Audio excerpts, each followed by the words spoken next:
Hello guys, welcome back to my channel Smart makers.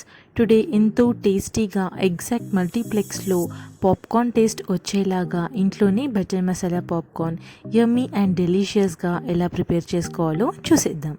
Stove పైన pressure cooker పెట్టుకొని stove on చేసి దాంట్లో మనం ఎన్ని పాప్కార్న్ సీడ్స్ తీసుకుంటున్నామో అన్ని పాప్కార్న్ సీడ్స్ ఆయిల్లో మునిగినంత ఆయిల్ యాడ్ చేసుకొని దాంట్లో సాల్ట్ మీకు తగినంత యాడ్ చేసుకోండి. Pressure cooker lid whistle and cooker రబ్బర్ని పెట్టుకోకుండా చూపించినట్టు కుక్కర్ లిడ్ని రివర్స్లో క్లోజ్ చేసి పెట్టుకోవాలి. ప్రెషర్ కుక్కర్ ప్లేస్లో ఏదైనా థిక్ బాటమ్ ఉన్న బౌల్లో కూడా పాప్కార్న్ని కుక్ చేసుకోవచ్చు. కుక్కర్లోంచి పాపింగ్ సౌండ్ స్టాప్ అయ్యే వరకు కుక్కర్ లిడ్ని ఓపెన్ చేసుకోవద్దు. పాప్కార్న్ ప్రిపేర్ కాగానే దాంట్లో amchur powder, paneer butter masala or chicken butter masala పౌడర్ని యాడ్ చేసి మొత్తం మిక్స్ చేసుకోవాలి.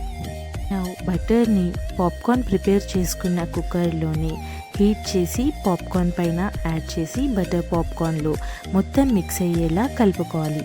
టేస్టీ బటర్ పాప్కార్న్ ఎంజాయ్ చేయండి. Thanks for watching. Hope you all like this recipe. Thanks for watching. Please like, share and subscribe to my channel.